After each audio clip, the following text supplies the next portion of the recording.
Yes, thank you, Chairman Graham, for holding this hearing today. It is very important, and thanks for your leadership on the Pain-Capable Unborn Child Protection Act. I appreciate the time that our witnesses have given today as well on this very important topic. And I do believe that this has come to the forefront of America's conscience, particularly in recent months, with many of the discussions we have seen amongst the states.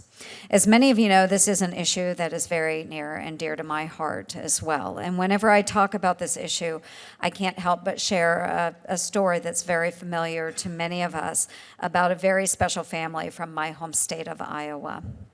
In July 2012, Micah Pickering of Newton, Iowa, was born prematurely at just 20 weeks gestational age, the very age at which the Pain-Capable Unborn Child Protection Act would prohibit abortions.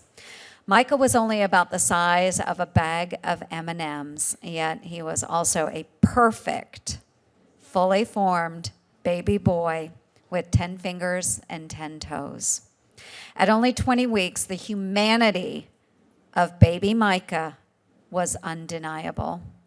And Micah's parents, as well as the wonderful doctors and nurses of the University of Iowa hospitals and clinics, dedicated themselves to Micah's survival.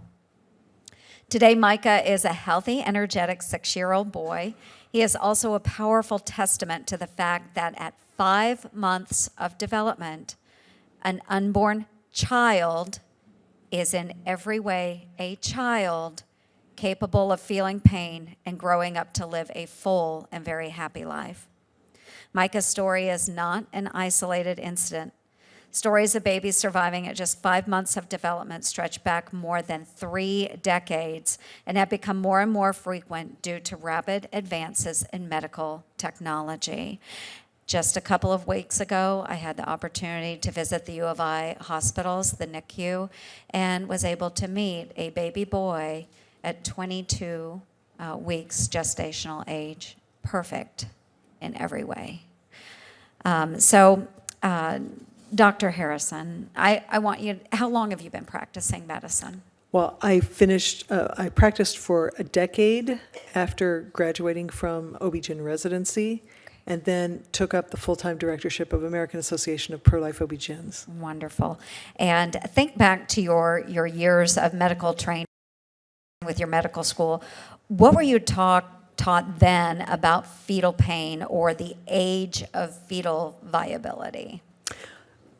Technology has increased tremendously. At the time that I finished medical school and residency, it was 28 weeks, and below that it was very difficult for babies to survive. Now, babies are surviving at 20 fertilization weeks, 22 weeks gestation.